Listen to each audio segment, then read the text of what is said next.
Okay, start करते हैं economics. और इकोनॉमिक्स में हम लोगों ने लास्ट लेक्चर में क्या देख लिया था?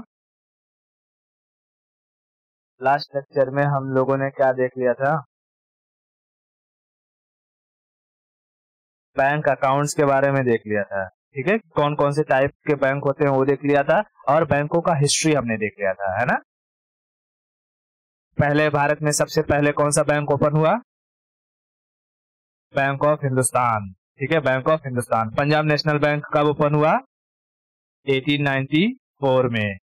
1894 में। और बैंक ऑफ हिंदुस्तान 1770 में।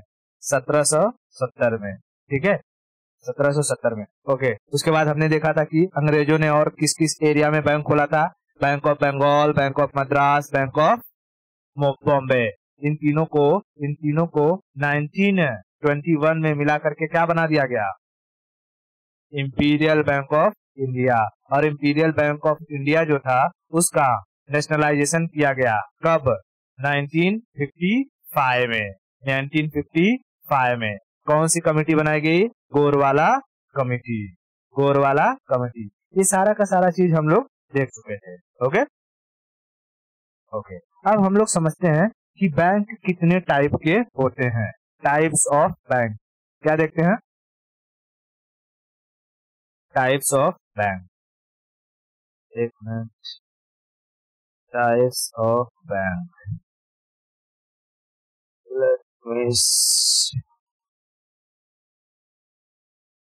Types of bank.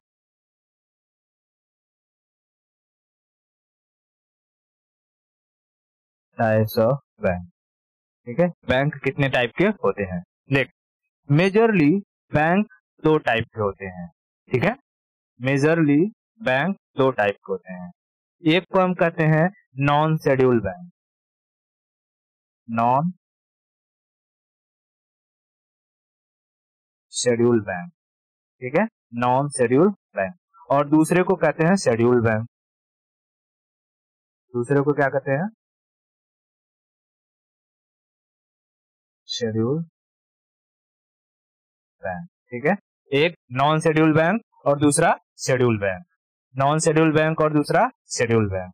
Schedule bank को वापस दो कैटेगरी में डिवाइड किया जाता है। पहले सारा स्ट्रक्चर समझ, फिर मैं सबको एक एक करके समझाऊंगा। ठीक है, ओके। शेड्यूल बैंक को वापस दो कैटेगरी में डिवाइड किया जाता है। ठीक है, दो कैटेगरी में डिवाइड किया जाता है। एक होता है जिसे हम कहते हैं कॉमर्शियल बैंक। Commercial bank. ठीक है, कॉमर्शियल बैंक। और दूसरा होता है कोऑपरेटिव बैंक। Cooperative bank. ठीक है, एक को क्या कहते हैं? कॉमर्शियल बैंक, और दूसरे को कोऑपरेटिव बैंक। Cooperative bank. ठीक है, उसके बाद जो कॉमर्शियल बैंक है उसे फर्दर चार भाग में डिवाइड किया जाता है। ठीक है, कमर्शियल बैंक को फर्दर कितने भाग में डिवाइड किया जाता है? चार भाग में। क्या होता है? एक होता है जिसे हम कहते हैं फॉरेन बैंक। Foreign bank. ठीक है, फॉरेन बैंक। दूसरा होता है प्राइवेट बैंक। क्या होता है? हाँ ठीक है, बैंक हटा देता हूं मैं। ठीक है, एक तो फॉरेन बैंक, दूसरा प्राइवेट बैंक। तीसरा होता है RRB, regional rural bank. RRB, regional rural bank. ठीक है, रीजनल रूरल बैंक। और चौथा होता है public sector bank. Public sector bank. ठीक है, ये बैंकों का स्ट्रक्चर है। एक मेजरली बैंक कितने टाइप के होते हैं? मेजरली अगर मैं बात करूं तो दो। एक होता है नॉन शेड्यूल बैंक और एक होता है शेड्यूल बैंक। शेड्यूल बैंक को फर्दर दो भाग में डिवाइड किया गया, कमर्शियल बैंक और कोऑपरेटिव बैंक। कमर्शियल बैंक और कोऑपरेटिव बैंक। और कमर्शियल बैंक को वापस 4 भाग में डिवाइड किया गया है, जिसमें हम कहते हैं foreign bank, private bank, RRB और public sector bank. Public sector bank इतना समझ में आया? इतना समझ में आया ना? अब देख, अब भारत में जो सारा का सारा बोझ है ना, भारत में पैसों का जितना भी लेन देन होता है वो ये जो कॉमर्शियल बैंक है ना उन्हीं के जरिए होता है। ठीक है, कॉमर्शियल बैंक है उन्हीं के जरिए होता है। अब हम लोग एक एक करके इन सारे बैंकों को समझते हैं। ओके, पहले हम समझते हैं कि नॉन शेड्यूल बैंक क्या होते हैं। ठीक है, आराम से एकदम।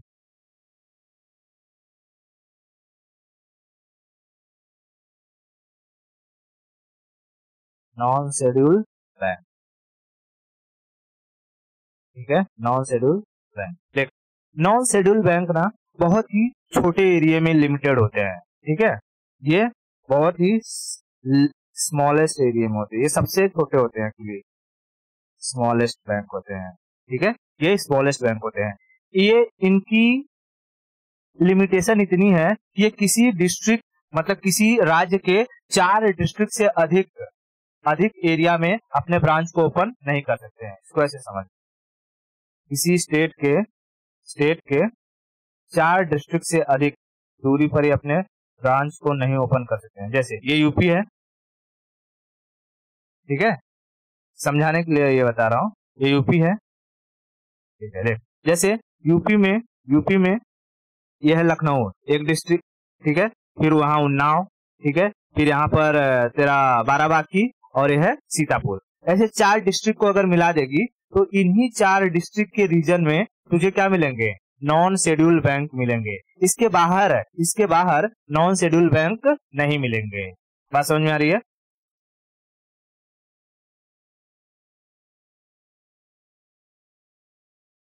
अरे नहीं, मैं तुझे ऐसे बता रहा हूं कि इनको लिमिटेशन दिया गया है कि नॉन शेड्यूल बैंक है ना वो अपना ब्रांच 4 डिस्ट्रिक्ट से ज्यादा बाहर नहीं जा सकते हैं।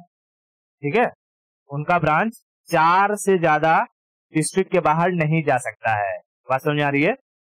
हाँ, अगर उन्हें ब्रांच खोलना है तो 4 डिस्ट्रिक्ट के अंदर ही ओपन कर सकते हैं, उससे बाहर नहीं जाएंगे। ठीक है, इसीलिए ये नॉन शेड्यूल बैंक ना नॉर्थ इंडिया में कहीं पर नहीं है, नॉर्थ इंडिया में कहीं पर नहीं है। ये साउथ इंडिया के सिर्फ 3 स्टेट में कुछ पाए जाते हैं, जैसे आंध्र प्रदेश में है, कर्नाटका में है, महाराष्ट्र में है। बात समझ में आ रही है? ये नॉन शेड्यूल बैंक इतने छोटे हैं कि ये पूरे भारत में पाए भी नहीं जाते हैं। ठीक है, ये नॉन शेड्यूल बैंक, इनका लिमिटेशन क्या है कि अपने ब्रांच 4 डिस्ट्रिक्ट में ही खोल सकते हैं, सिर्फ और सिर्फ 4 डिस्ट्रिक्ट के अंदर इनके ब्रांच होंगे। ठीक है, तो इनके ब्रांचेस की लिमिटेशन क्या है? 4 डिस्ट्रिक्ट्स ओनली। बात समझ में आई? ओनली। क्या नॉर्थ इंडिया में कोई भी नॉन शेड्यूल बैंक है? No, non schedule bank, schedule bank in North India, in North India. ये सिर्फ पाए जाते हैं तुझे साउथ इंडिया में, साउथ इंडिया में। साउथ इंडिया में भी कहा तुझे मिलेगा? महाराष्ट्र, कर्नाटका और आंध्र प्रदेश। महाराष्ट्र, कर्नाटका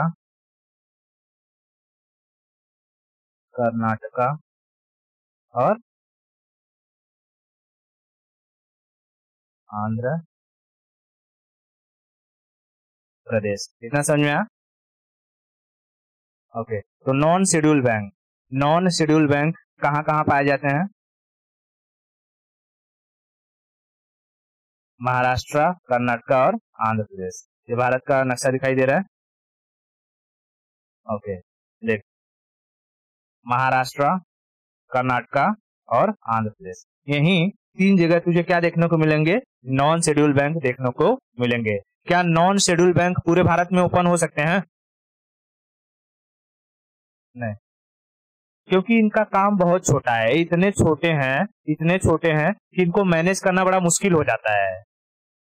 ठीक है, नॉन शेड्यूल बैंक को मैनेज करना बहुत मुश्किल हो जाता है। ठीक है, अगर ये बहुत ज्यादा क्राउड को नहीं ले सकते हैं, ठीक है, ज्यादा फंड नहीं ये संभाल सकते हैं, तो इसके लिए धीरे धीरे नॉन शेड्यूल बैंक खत्म होते गए। ठीक है, और अभी सिर्फ साउथ इंडिया में तुझे महाराष्ट्र, आंध्र प्रदेश और कर्नाटका में ही कुछ कुछ नॉन शेड्यूल बैंक मिलेंगे। बात समझ आ रहा है क्या? ओके, उसके बाद अब समझते हैं हम लोग। देख, नॉन शेड्यूल हो गया, अब शेड्यूल बैंक की तरफ चलते हैं। और शेड्यूल बैंक में हम समझ लेते हैं कोऑपरेटिव बैंक, क्योंकि कोऑपरेटिव भी छोटे ही होते हैं। ठीक है, तो देख कोऑपरेटिव बैंक को समझते हैं, क्योंकि कोऑपरेटिव बैंक भी ये छोटे एरिया में खोले जाते हैं, जैसे रूरल एरिया हो गया, अर्बन एरिया हो गया, वहां के जो कम पैसे का लोन जिसे उठाना रहता है उसके लिए ओपन किया जाता है। तो ये भी कोऑपरेटिव बैंक भी धीरे धीरे खत्म हो रहे हैं। बताऊंगा कि इनका जगह कौन ले रहा है। ठीक है, तो हम क्या समझ लेते हैं कोऑपरेटिव बैंक को।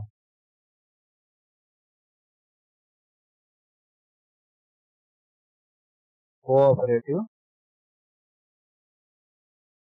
बैंक, देख कोऑपरेटिव बैंक को ओपन किया गया था कि जब किसी को ना बहुत कम पैसे के लोन की जरूरत हो, जैसे किसी को खाद लेना है, खाद लेने के लिए पैसे नहीं है तो चले जाए उस बैंक के पास। अब तुझे खाद लेना है, तू एसबीआई के पास जाएगी कि मुझे 1,000 रुपए का खाद लेना है, मुझे लोन दे दीजिए, देगा एसबीआई? मार के भगा देगा। ठीक है, बोलेगा बस बस आए 1,000 का लोन लेने। हाँ, घर लेना है, घर लेने के लिए लोन ले लो, भैंस खरीदना, भैंस खरीदने के लिए लोन ले दो। ठीक है, तो वो बड़े बड़े चीजों के लिए लोन देता है। ठीक है, तो जो छोटे किसान थे उनको अगर लोन चाहिए तो वो कोऑपरेटिव बैंक के पास जा सकते थे। अर्बन एरिया में जो नया दुकान खोलना होता था, जिसको 1 लाख 2 लाख रुपए की जरूरत पड़ती, वो जो कि ले सकता था। ठीक है, तो कोऑपरेटिव बैंक को कहाँ कहाँ ओपन किया गया था? रूरल और अर्बन। ठीक है, हाँ, अर्बन में भी छोटे छोटे जो होते हैं ना, जैसे कि शॉपकीपर हो गए, और जो कि कोई छोटा मोटा बिजनेस करना है तो उसके लिए भी ओपन किया गया था कोऑपरेटिव बैंक को। तो महाराष्ट्र में भी देखेंगे तो जो कोऑपरेटिव बैंक देखने को मिलते हैं, है ना? हाँ, सो इसको ओपन किया गया था, open urban, rural and urban.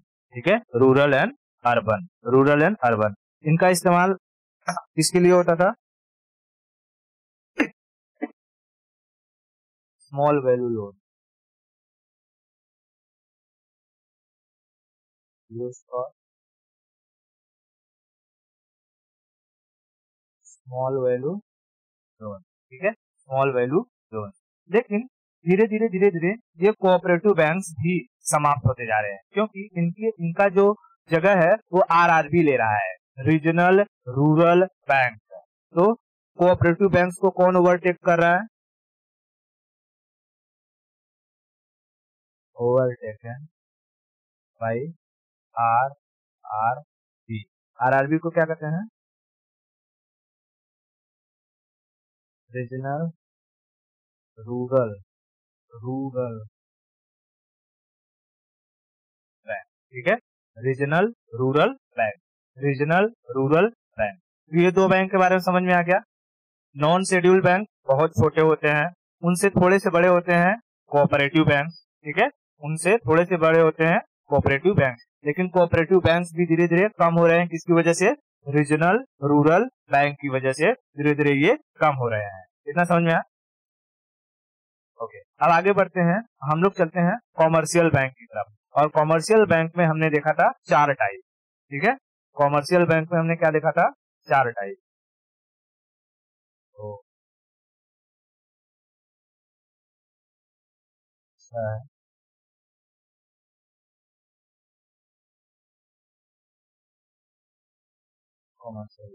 Commercial bank में पहला हम समझते हैं फॉरेन बैंक के बारे में।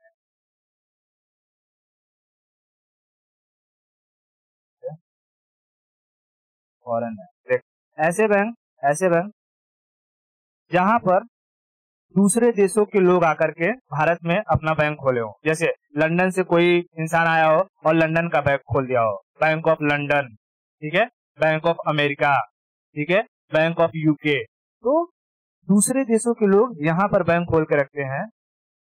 वैसे बैंक में इस्तेमाल किसके लिए होता है? वैसे बैंकों का इस्तेमाल जो जैसे बाहर के लोग यहाँ की भारत में उनकी कोई कंपनी होगी, ठीक है, जैसे मान ले कि ये यूएसए है, ठीक है, और ये है इंडिया। इंडिया यूएसए की कोई कंपनी है, यहाँ पर वॉलमार्ट समझ ले, वॉलमार्ट यहाँ काम कर रही है, तो यूएसए का कोई ना कोई आदमी तो यहाँ पर होगा ना, जो इस वॉलमार्ट वगैरह को देख रहा होगा, है ना, संभाल रहा होगा, ठीक है। तो उसको अगर ट्रांजेक्शन करना रहेगा तो क्या ये बार बार ट्रांजेक्शन करने के लिए यूएसए जाएगा? हाँ, यहाँ भी तो उससे रिलेटेड कोई बैंक होना चाहिए, है कि नहीं? तो इन सब के लिए खोला गया था फॉरेन बैंक। Foreign bank. दूसरी चीज क्या होता है, जैसे भारत का कोई आदमी है, ठीक है, भारत का कोई आदमी है, उसका बिजनेस अगर दूसरे देशों में है, जैसे इंडिया, ठीक है, इंडिया, अब इसको समझ, जैसे मैं ले लेता हूँ कि हिमालय इंडिया है, ये इंडिया है, ठीक है, इंडिया। इंडिया का कोई आदमी है, इसका काम चलता है यहाँ यूएई में, ठीक है, यूएई में। तो इसको अब इसका रोज का ट्रांजैक्शन हो रहा है, क्योंकि पैसा पेमेंट करना है, इसका बिजनेस हो रहा है। तो अगर ये भारत के बैंक के जरिए, ठीक है, मान ली ये है एसबीआई के जरिए ये यूएई में ट्रांसफर करेगा ना, इसको लंबा प्रोसीजर फॉलो करना पड़ेगा। सोच कितना अच्छा हो कि यूएई का कोई बैंक हो यहीं पर भारत में ही, यूएई का ही कोई बैंक हो, तो यूएई के बैंक के जरिए यूएई में फटाक से यूएई के दूसरे बैंक में ट्रांसफर हो जाएगा कि नहीं, पैसा तुरंत हो जाएगा। तो ऐसे लोगों के लिए भी फॉरेन बैंक को ओपन किया गया है। क्या फॉरेन बैंक में हम नॉर्मल पब्लिक जाके अकाउंट खुलवा सकते हैं? नहीं बोलेगा। अगर तू बोलेगी मेरा अकाउंट खोल दीजिए जीरो बैलेंस पर, मार के भगा देगा, बोले बस जाओ, 1-8 करोड़ रुपया होगा तभी आना, नहीं तो देखना भी मत इधर। जाओ उधर एसबीआई में जाओ, ठीक है, यूनियन बैंक में जाओ, उधर खाता खुलेगा। रूरल बैंक में चले जाओ तुम, उधर खुल जाएगा तुम्हारा। बात समझ में आ रही है? तो जो फॉरेन बैंक होते हैं, foreign bank majorly international trade के लिए ओपन किए जाते हैं, ठीक है, ठीक है, हेल्प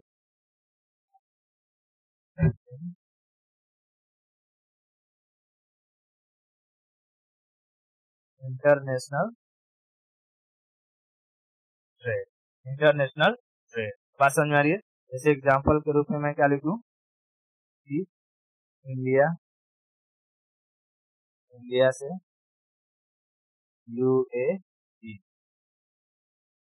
यूएई, ठीक है, यहाँ से ट्रेड हो रहा है, तो यहाँ पर पैसा ट्रांसफर हो रहा है, ठीक है, ट्रांजेक्शन, ठीक है। तो यूएई का बैंक मैं लिख देता हूँ ऐसे ही, बैंक ऑफ यूएई, और यहाँ यूएई में क्या रहेगा, bank of UAE, bank of UAE. इतना समझ में आया? तो बैंक ऑफ यूएई से बैंक ऑफ यूएई में ट्रांसफर होगा, धकाधक हो जाएगा, कोई दिक्कत नहीं, क्योंकि सब एक दूसरे को जानते पहचानते रहेंगे, है ना। अभी यहाँ एसबीआई में जाके कहेगी कि मुझे बैंक ऑफ यूएई में ट्रांसफर करना है, तो 72 सवाल पूछेगा, कौन सा पैसा है, डॉलर है, अरब मतलब कि दिनार है, दिरहम है, हाँ, सारा का सारा चीज यूरो है, क्या क्या है, पहले उसको कन्वर्ट करवाओ, कन्वर्ट करके फिर भेजो। और ऐसा यहाँ रहेगा, तो जो इंडिया का ट्रेडर रहेगा अपना एक अकाउंट इंडिया के बैंक में खोल लेगा, जो उसका इंडिया में ट्रेड होगा उसके लिए, और एक अकाउंट इस यूएई के बैंक में ओपन कर लेगा, जिसका जहां पे ट्रेड उसका यूएई से हो रहा है। बात समझ में? तो उसके लिए आसानी हो जाएगी, ठीक है। तो ऐसे भारत में 40-42 के आसपास फॉरेन बैंक है, ठीक है, ठीक है, 40 से 42 के आसपास फॉरेन बैंक है, हाँ, ऑल ओवर इंडिया, ठीक है, फॉरेन बैंक, फॉरेन बैंक, ठीक है। इतना समझ में आया? समझ में आया क्या इतना?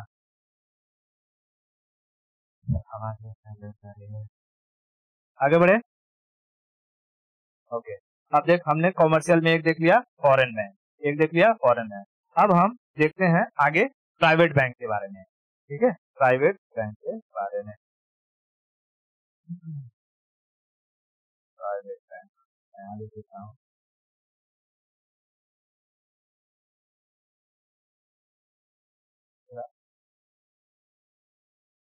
प्राइवेट बैंक भारत में अगर सबसे अच्छी सर्विस की बात करें तो ये प्राइवेट बैंकों की सर्विस बहुत अच्छी है। ठीक है, प्राइवेट बैंकों की सर्विस बहुत अच्छी है, इसलिए मैक्सिमम लोग कहाँ प्राइवेट बैंक में अपना अकाउंट ओपन करवाना चाहते हैं। प्राइवेट बैंकों में तुझे 3 बैंकों के बारे में बहुत अच्छे से समझना रहेगा। जैसे कि एक हो गया HDFC। ठीक है, मैं यहाँ ले लेता हूँ। एक हो गया तेरा HDFC। ठीक है, इसमें पूछेगा कि HDFC का फुल फॉर्म क्या है। ठीक है, तो HDFC का फुल फॉर्म क्या होता है? HDFC का हाउसिंग डेवलपमेंट फाइनेंस कोऑपरेशन। ठीक है, हाउसिंग डेवलपमेंट फाइनेंस कोऑपरेशन। ठीक है, HDFC का फुल फॉर्म क्या है? Housing development finance cooperation. और इसका फॉर्मेशन कब हुआ था? तो 1994 में 1994 में बात समझ आ रही है? हाँ, HDFC का फॉर्मेशन कब हुआ? 1994 में। उसके बाद तुझे समझना है ICIC के बारे में। ठीक है, दूसरा याद रखना है ICIC के बारे में। ठीक है, ICIC देख, ICIC का फुल फॉर्म क्या है? Industrial credit and investment cooperation of India. ठीक है, क्या है? Industrial credit and investment cooperation of India, ICICI। ठीक है, industrial credit and investment cooperation of India. इसका भी फॉर्मेशन है 1994 में 1994 में। बात समझ में आ रही? हाँ, 1994 में। तीसरा तुझे याद रखना है एक्सिस बैंक के बारे में। ठीक है, एक्सिस बैंक, एक्सिस का नाम और फुल फॉर्म सब एक्सिस ही है। खाली एक्सिस के बारे में तुझे क्या याद रखना है? ये जो एक्सिस था, एक्सिस का पहले नाम हुआ करता था UTI। ठीक है, एक्सिस का पहले नाम क्या हुआ करता था? UTI। देखिए यहाँ लिखा हुआ है UTI। ठीक है, UTI। और इसका फॉर्मेशन 1993 में हुआ, 1993 में हुआ। लेकिन UTI का जो नाम बदल के एक्सिस हुआ वो 2007 में।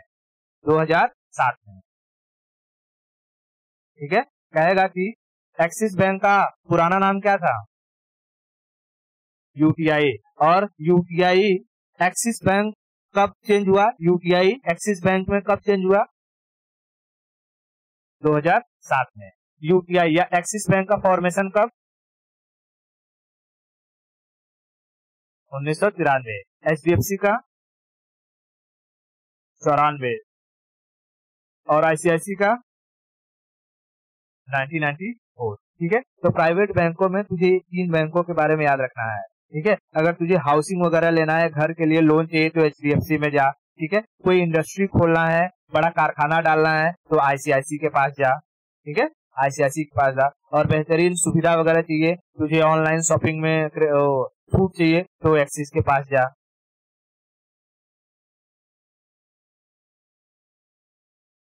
हाँ, देने के लिए सब देते हैं, लेकिन प्रेफरेंस होता है ना, प्रेफरेंस कि हम किस चीज को, जैसे हाँ, कि हम किस चीज पर ज्यादा ध्यान देते हैं। जैसे तुझसे कोई पूछेगा कि अच्छा तू पढ़ने के लिए तो सारा सब्जेक्ट पढ़ती है, लेकिन बढ़िया सब्जेक्ट कौन सा लगता है पढ़ने में? हाँ, ज्योग्राफी लगता है ना। तो वैसे ही प्राइवेट बैंक, ये जो बैंक है सब लोग लोन देते हैं, लेकिन कहेगा कि अगर तुझे घर वर के लिए लोन चाहिए तो HDFC ज्यादा प्रीफर करेगा तुझे। एक बार भले ICICI बोलेंगे कि अच्छा नहीं देंगे या कुछ कर लेंगे, लेकिन HDFC कहेगा ठीक है, आइए हम आपको देते हैं। ठीक है, हाँ, और बड़ा इंडस्ट्री खोलना है तो ICICI ज्यादा प्रीफर करता है उसके लिए। ठीक है, हाँ, क्योंकि HDFC का फुल फॉर्म ही क्या है? Housing development finance cooperation. ठीक है, हाउसिंग डेवलपमेंट और फाइनेंस कोऑपरेशन बैंक। और ICICI का है industrial credit and investment cooperation. तुझे इन्वेस्टमेंट करना है, इंडस्ट्री खोलना है तो ICICI के पास जा सकती है। इतना क्लियर है private bank? Private bank clear है, आगे बढ़े।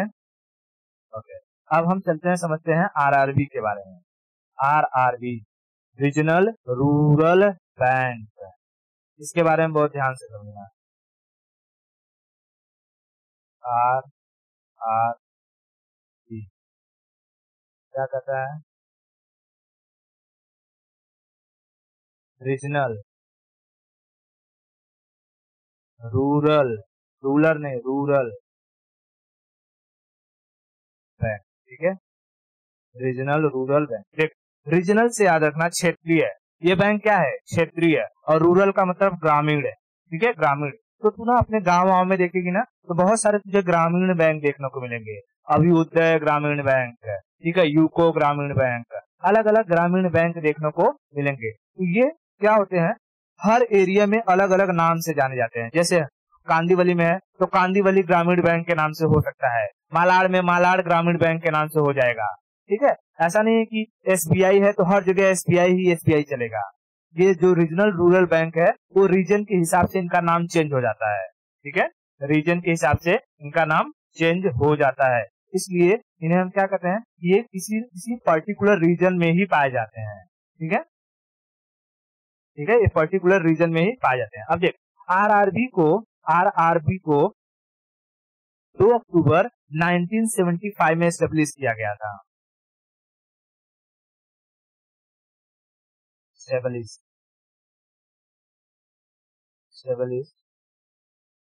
2 अक्टूबर 1975। बता सकती है 2 अक्टूबर को ही क्यों उसको फाउंड किया गया होगा?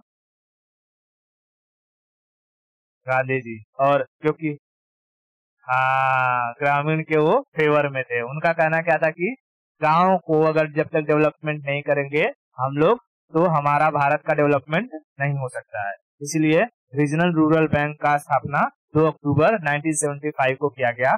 कहेगा कि कौन से प्लानिंग कमीशन के जरिए? तो 5 से याद रखना, 5th planning commission, 5th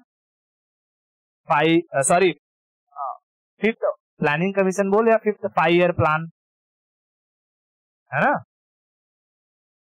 5th 5 year plan, उसी को हम लोग क्या कहते हैं? Planning commission. हाँ, तो आरआरबी को कौन से प्लानिंग कमीशन के तहत लाने की बात करी गई थी? 5वें 5th प्लानिंग कमीशन या 5th 5 ईयर प्लान के तहत आरआरबी को 2 अक्टूबर 1975 में गठित किया गया। कितना क्लियर है? ओके, कहेगा कि इसके लिए कौन सी कमिटी को बनाया गया था? नहीं, कमिटी नहीं पूछेगा, कहेगा कि जब 5th 5 ईयर प्लान के तहत आरआरबी को गठित किया गया तो पूरे देश में आरआरबी बहुत तेजी से बढ़ रहा था। आरआरबी के बैंक बहुत तेजी से बढ़ रहे थे। जैसे मालाड़ आरआरबी, मतलब कि मालाड़ रीजनल रूरल बैंक, फिर कांदीवली रीजनल रूरल बैंक, यानी छोटे छोटे एरिया में अलग अलग नाम से बहुत सारे ग्रामीण बैंक ओपन हो रहे थे। तभी 1996 में एक कमेटी बनाई गई, केलकर कमेटी। उन्होंने कहा कि 1996 तक जितने भी ग्रामीण बैंक बन चुके हैं कोई बात नहीं, ठीक है, लेकिन 1996 के बाद कोई भी नया ग्रामीण बैंक नहीं बनेगा, उसका ब्रांच ओपन किया जा सकता है। बात समझ रही है? हाँ, जो खुले हुए हैं उसका, ठीक है, जो खुले हुए हैं उसका, कोई नई ग्रामीण बैंक की स्थापना नहीं होगी, कोई नया रीजनल रूरल बैंक नहीं ओपन होगा। जैसे तुझे लगा कि यार बैंक ओपन करने में बड़ा अच्छा स्कोप है, एक काम करती हूँ मैं ओपन कर देती हूँ जो कि माताजी रीजनल रूरल बैंक, ठीक है, फिर थोड़ी देर में देखा कि तू बहुत कमा रही है, तेरे दोस्त ने देखा भाई साहब ये तो 2 साल में कमा के एकदम लाल काल हो गई, मैं भी ओपन कर देता हूँ महादेव रीजनल रूरल बैंक। इस तरीके से पूरे भारत में रीजनल रूरल बैंक ओपन ही हो जा रहे थे, ओपन होते जा रहे थे, ठीक है। तो इसके लिए केलकर कमेटी ने 1996 में क्या कहा कि भाई अब चाहे वो माता रीजनल रूरल बैंक हो और महादेव रीजनल रूरल बैंक हो, अब उतने पर ही लिमिट हो जाओ, तुम लोग अपने ब्रांच ओपन कर दो, लेकिन कोई नया नाम का ये नहीं आ जाएगा कि जो कि राम रीजनल रूरल बैंक, कोई नया bank regional rural bank open नहीं होगा 1996 के बाद। इतना समझ में आया? हाँ, तो 1996 केलकर कमेटी 1996। किसने कहा? केलकर कमेटी। उन्होंने क्या कहा? No new RRB will be open. ठीक है, लेकिन branches can be open. Branches can be open. ठीक है, इतना क्लियर है? ओके, बहुत बढ़िया। अब समझ, ये जो आरआरबी होता है ना, आरआरबी में पैसा बहुत लोगों का लगा होता है। ठीक है, आरआरबी में फंड पैसा किसका होता है? समझ, आरआरबी में 50% जो फंडिंग होती है वो सेंट्रल गवर्नमेंट की होती है। 50% फंडिंग किसकी होती है? Central government. उसके बाद 35% जो फंडिंग होती है वो किसी एफिलिएटेड बैंक की होती है, यानी ऐसा बैंक जो उसे हेल्प कर रहा हो। 35% एफिलिएटेड बैंक, ऐसा बैंक जो उसे हेल्प कर रहा हो। ठीक है, ऐसा बैंक जो उसे हेल्प कर रहा हो। जैसे तू बैंक खोली, तेरे पास कम पैसा है तो तू मेरे पास आई, तो मुझे कुछ पैसा दे दो और मैं बैंक खोल रही हूँ, तो मेरा भी हिस्सा हो जाएगा कि नहीं तेरे बैंक में? मैं कहूंगा मैं ओपन तो करवा दूंगा लेकिन 35% हिस्सा मेरा रहेगा। ठीक है, तो 35% फंड किसका रहता है? किसी एफिलिएटेड बैंक का। और 15% जो हिस्सा रहता है वो स्टेट गवर्नमेंट का होता है, जिस स्टेट में ये रीजनल रूरल बैंक ओपन होता है। 15% फंड किसका रहता है? स्टेट गवर्नमेंट का। समझ में आया? तो ये जो आरआरबी होती है, आरआरबी में पैसा कितने लोगों का लगा होता है? 3 लोगों का। 50% सेंट्रल गवर्नमेंट का, 35% एफिलिएटेड बैंक और 15% state government. State government, affiliated bank का मतलब समझ रही है ना, जिसने हेल्प किया हो, सहायक। ठीक है, सहायक। अब इसको तुझे अच्छे से समझ में आएगा कैसे? जब तू किसी ग्रामीण बैंक का, इसी को रीजनल रूरल बैंक को हिंदी में क्या कहते हैं? ग्रामीण बैंक। क्या समझ रही है कि नहीं? ग्रामीण, बस बस बस, जब है तो कोई दिक्कत नहीं, ग्रामीण बैंक। ठीक है, अब इसको देख, तो कैसे समझ पाएगी? ये दिख रही है, ये एटीएम है। जब कभी किसी ग्रामीण बैंक का तू एटीएम लेगी, ठीक है, एटीएम, तो उसके एटीएम पर ध्यान से देखना, अभी मैं दिखाता हूँ।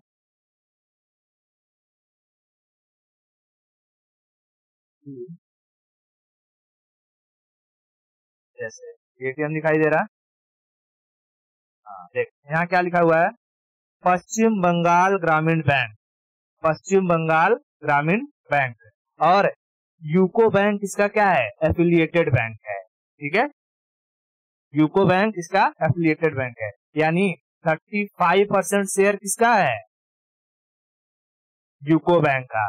यूको बैंक का, ठीक है, और 15% शेयर स्टेट गवर्नमेंट का, यानी पश्चिम बंगाल ग्रामीण बैंक की तू बात कर सकती है, स्टेट गवर्नमेंट ओन करेगी इसको। ठीक है, स्टेट गवर्नमेंट का। और इसी में 50% शेयर किसका रहेगा? सेंट्रल गवर्नमेंट का। सेंट्रल गवर्नमेंट का। और समझाऊं एक बार और दिखा देता हूँ। ठीक है, देख, जैसे ये एटीएम है, आ जाओ भाई, ये दिखाई दे रहा है, क्योंकि ये अलग अलग रीजन में होता है। तो उत्तर बिहार में उत्तर बिहार ग्रामीण बैंक लिखा है, और यहाँ क्या लिखा है? Central bank of India. Central bank of India, यानी इसका ये उत्तर बिहार ग्रामीण बैंक में 35% हिस्सा किसका है? सेंट्रल बैंक ऑफ इंडिया का। सेंट्रल बैंक ऑफ इंडिया का। इतना समझ में आ रहा है? 50% हिस्सा किसका रहेगा? सेंटर का। ठीक है, इसमें रहेगा 50% सेंटर का। ठीक है, और 35% इस सेंट्रल बैंक का, सेंट्रल बैंक का, ठीक है, इसका, और 15% स्टेट गवर्नमेंट, स्टेट गवर्नमेंट। तो ये समझ में आया, ये समझ में आया कि जो ग्रामीण बैंक है, ग्रामीण बैंक में फंडिंग कहाँ कहाँ से आती है। बहुत बढ़िया, ग्रामीण बैंक में फंडिंग कहाँ कहाँ से आती है, ये समझ आ गया। अब ये पूछेगा कि बताओ भाई, ये ग्रामीण बैंक भारत में कौन से स्टेट में सबसे अधिक है। तो जहां पर गांव सबसे अधिक होंगे, उत्तर प्रदेश, ठीक है, उत्तर प्रदेश। तो ग्रामीण बैंक यूपी में सबसे अधिक है। कहेगा कि ग्रामीण बैंक कहाँ, एक भी नहीं है। तो गोवा और सिक्किम में एक भी ग्रामीण बैंक नहीं है, ठीक है, गोवा में नहीं है और सिक्किम में नहीं है, ठीक है, गोवा में नहीं है और सिक्किम में नहीं है। और मैक्सिमम कहाँ है, यूपी में, ठीक है, मैक्सिमम है यूपी में। तो ये समझ में आ गया, ग्रामीण बैंक मैक्सिमम कहाँ है, मैक्सिमम यूपी में, और एक भी नहीं है गोवा और। अब ग्रामीण बैंक से कोई भी क्वेश्चन आएगा बचेगा। ग्रामीण बैंक की स्थापना कब हुई, 2 अक्टूबर 1975, 2 अक्टूबर 1975। कौन से प्लानिंग कमीशन के तहत, fifth planning commission, fifth 5 year plan के तहत, फिफ्थ 5 ईयर प्लान के तहत। ग्रामीण बैंक में किसका किसका फंडिंग होता है,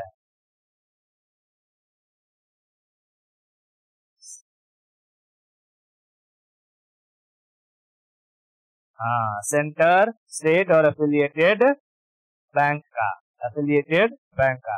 एफिलिएटेड बैंक का कितना % होता है, 35, सेंटर का 50 और स्टेट गवर्नमेंट का 15। अब चलते हैं, समझते हैं हम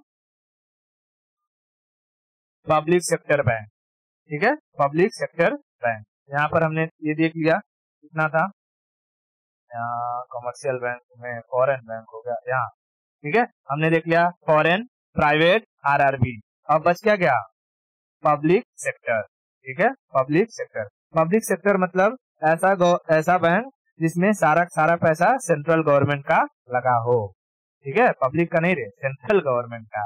पब्लिक सेक्टर मतलब क्या होता है, गवर्नमेंट की कोई कंपनी, ठीक है, गवर्नमेंट की कोई कंपनी, ठीक है, आरआरबी हो गया चौथा, पब्लिक सेक्टर।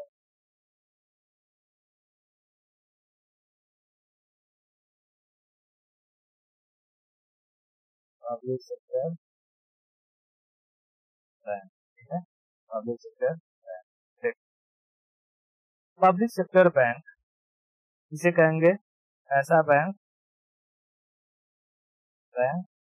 जिसका कंट्रोल किसके पास हो,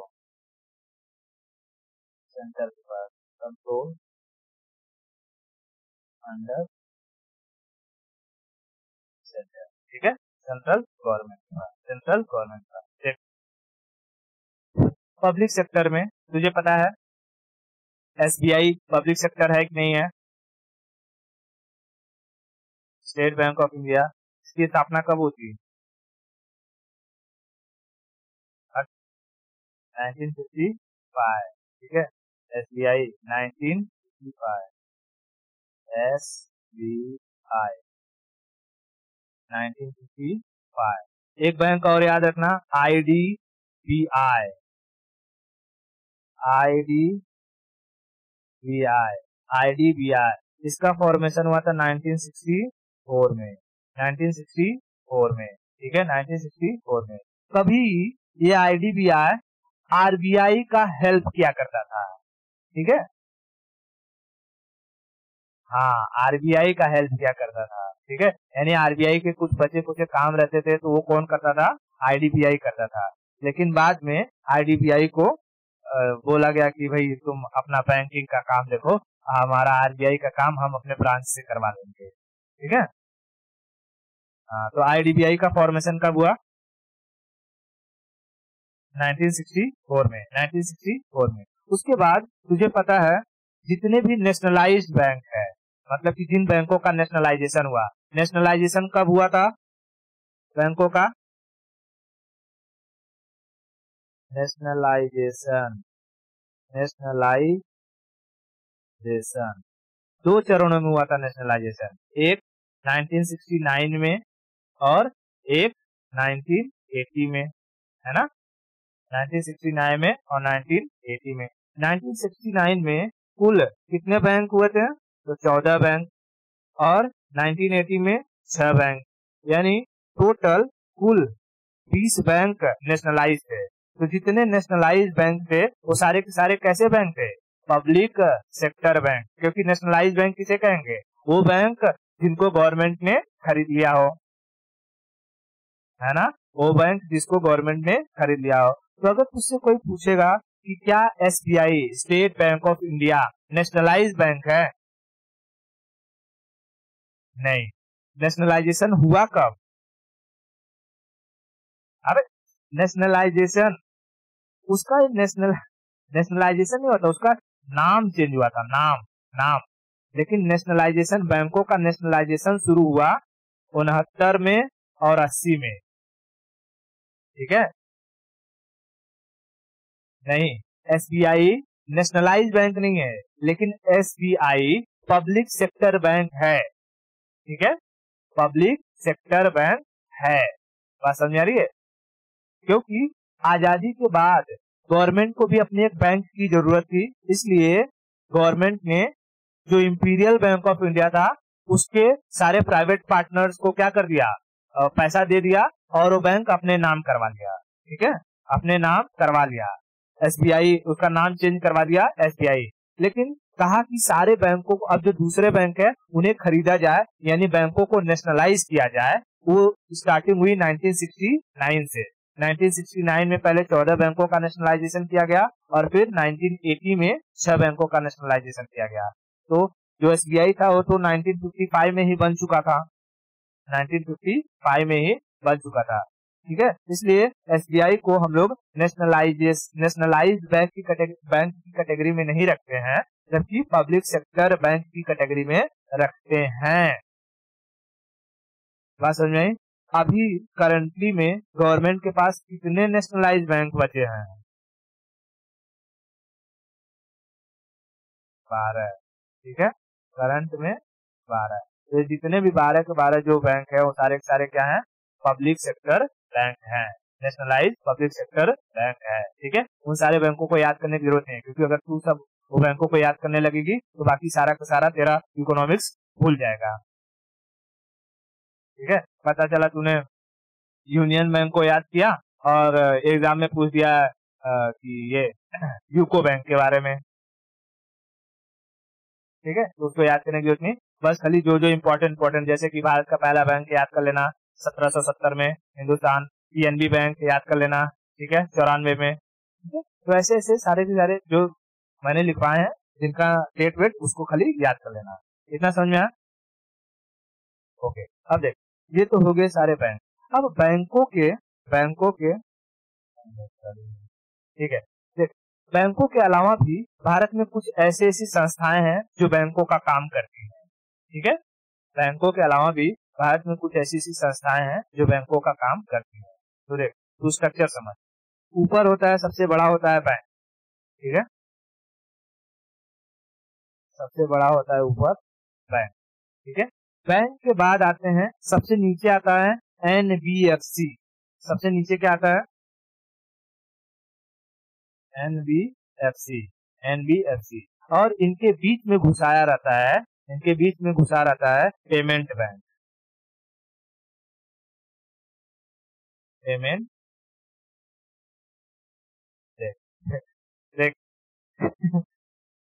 अगर स्ट्रक्चर में बड़ा देखेगी, जैसे सबसे बड़ा स्ट्रक्चर में जो सबसे ज्यादा पैसा होता हो, सबसे ज्यादा ब्रांचेस होते हो, ठीक है, बड़े लोगों को हैंडल करता हो, तो होता है बैंक, ठीक है? उसके बाद आता है नीचे दूसरे नंबर पे पेमेंट बैंक, ठीक है? और उसके बाद आता है नीचे तीसरे नंबर पर एनबीएफसी। अभी तो लोग समझाता हूँ। पेमेंट बैंक क्या होते हैं? ऐसे बैंक जिनका जो खाता होता है तुझे फिजिकली नहीं ओपन करवाना होता है, ऑनलाइन ही तेरा उसका बैंकिंग का खाता ओपन हो जाता है, और उनका लिमिटेशन दिया जाता है कि उन बैंकों के पास 500 करोड़ रुपए से ज्यादा नहीं हो सकते हैं। बात समझ में आ रही है? जैसे Paytm payment bank, Airtel payment bank.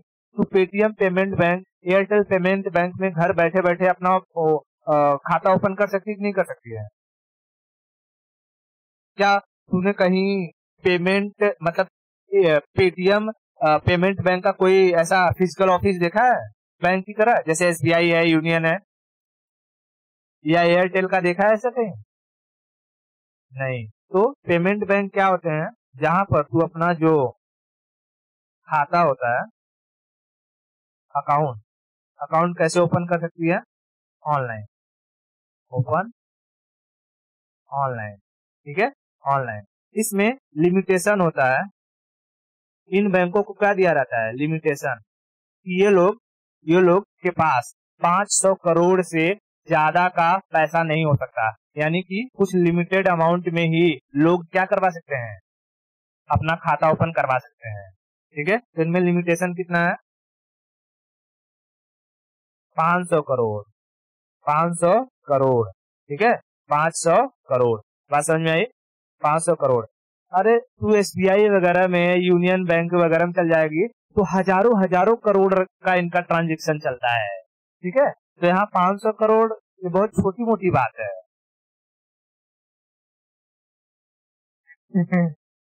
क्या गायब कर लिया?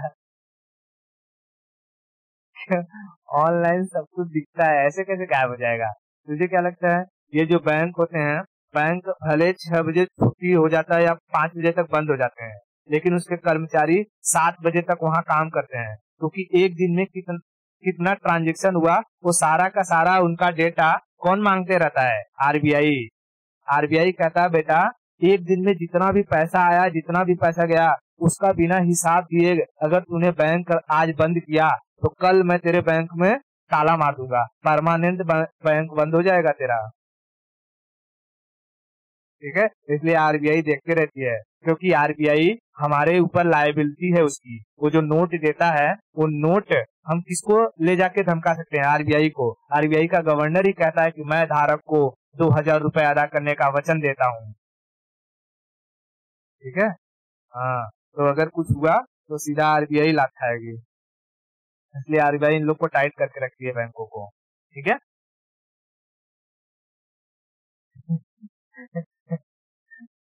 वो भी टॉपिक नहीं है, वो टॉपिक के बाद पढ़ेंगे, ठीक है।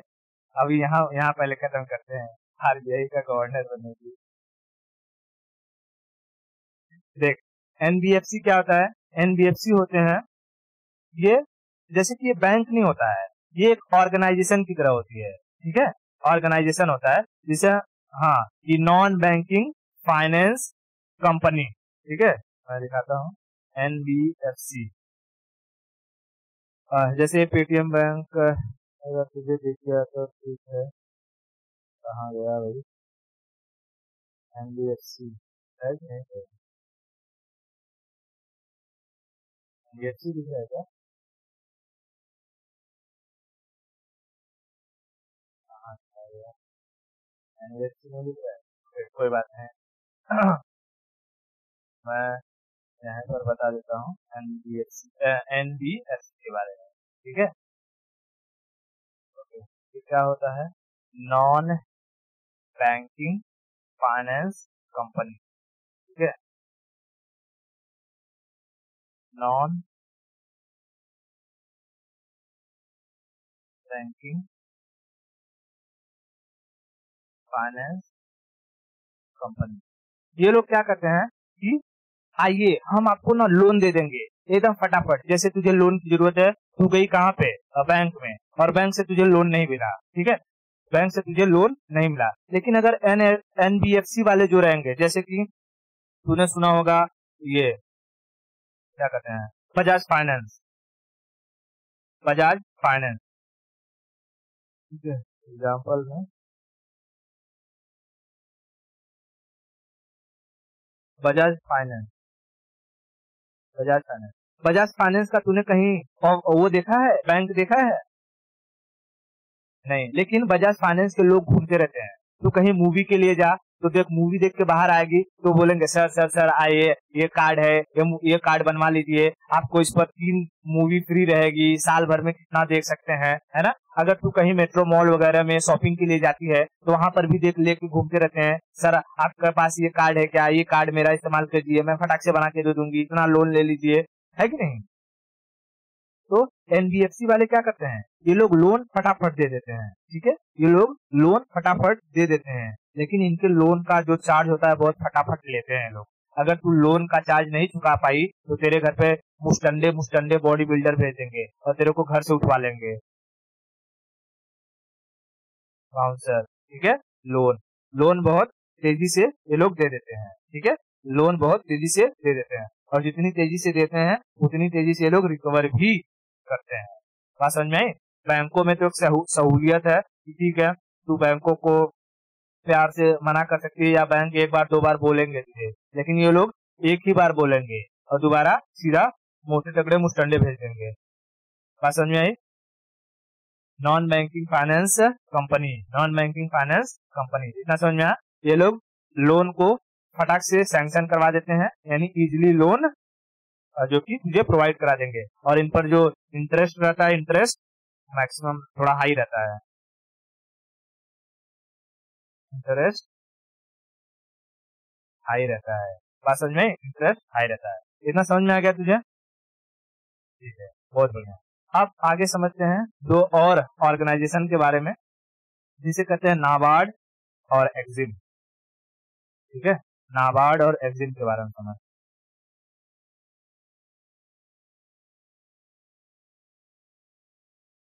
नाबार्ड, नाबार्ड का फुल फॉर्म क्या है? तो national, N for national, national banking for agricultural and rural development, शायद इसका रहेगा, ये देख, नाबार्ड, ठीक है, नाबार्ड, ये है, ठीक है, ये है नाबार्ड। नाबार्ड का फुल फॉर्म क्या है? National bank for agricultural and rural development, rural development. ये किसमें हेल्प करते हैं? तो अगर तू गांव खेड़ा एरिया में कोई इंडस्ट्री वगैरह लगाना चाहती है, जैसे कि मछली पालन के लिए गड्ढा खुदवाना चाहती है, ठीक है, मछली पालन के लिए गड्ढा खुदवाना चाहती है, तो तू अपना सारा का सारा गड्ढा उड्ढा खुदवा ले, सब कुछ सेटअप करवा ले, ठीक है। सेटअप करवाने का जितना तेरे को खर्चा आएगा, ठीक है, तेरा जितना भी एक्सपेंस आएगा, वो एक्सपेंस का एक लिस्ट पूरा अच्छे से बना के रख, और बनाने के बाद अपने बैंक के पास जा और बैंक को बोल कि हमने ये मछली पालन के लिए इतना सारा खर्चा किया है और हमको क्या चाहिए, सब्सिडी चाहिए, सब्सिडी। तो बैंक क्या करेगा, बैंक तेरा सारा का सारा खर्चा देखेगा, स्लिप देखेगा, और उस सारे स्लिप को नाबार्ड के पास भेजेगा, नाबार्ड के पास भेजेगा, और नाबार्ड फिर वो पैसा बैंक के पास भेजेगा और बैंक को पैसा तुझे दे देगा, ठीक है। तो नाबार्ड कभी भी डायरेक्ट जो कंज्यूमर होते हैं उनके साथ कांटेक्ट नहीं करता है, उनके साथ कांटेक्ट नहीं करता है। बात समझ में आई।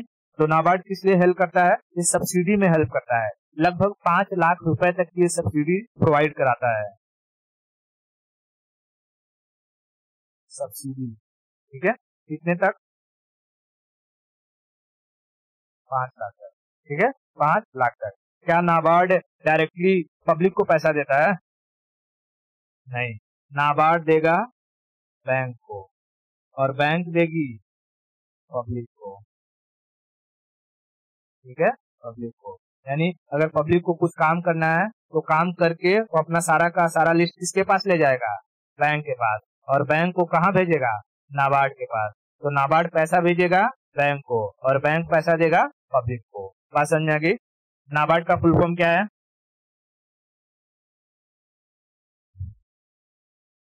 National bank for agricultural and rural development है।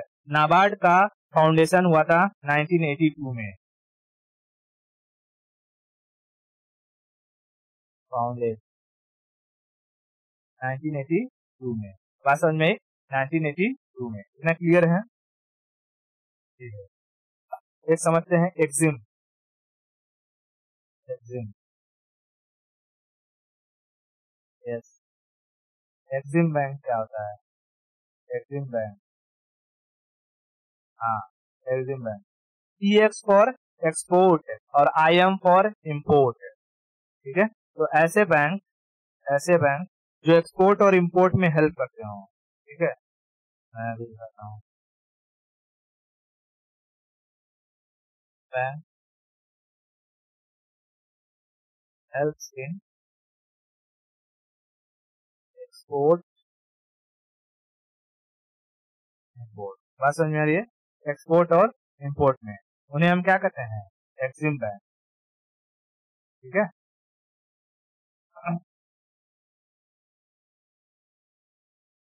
ये दिखाई दे रहा है?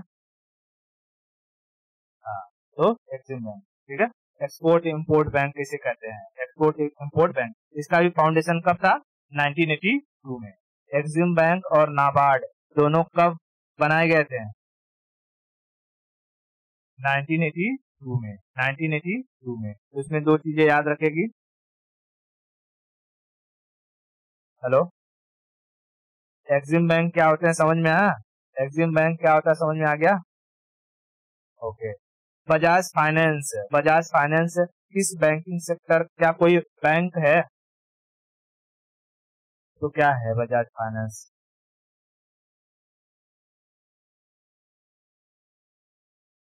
NBFC, non banking finance company. Non banking finance company, non banking finance company. और ये जो पेटीएम वगैरह है, पेटीएम पेटीएम किस कैटेगरी में आते हैं? पेमेंट बैंक में, पेमेंट बैंक में। इतना क्लियर हो गया? यहाँ पे हमारा जो बैंकिंग का सारा चीज था वो खत्म होता है। ठीक है, अब हम लोग आगे पढ़ेंगे चेक के बारे में। चेक क्या होता है, फिर चेक के बाद हम लोग ATM वगैरह के बारे में समझेंगे, लेकिन नेक्स्ट लेक्चर में। इतना क्लियर है? आज के लिए इतना ही, बाकी की स्टोरी नेक्स्ट लेक्चर में।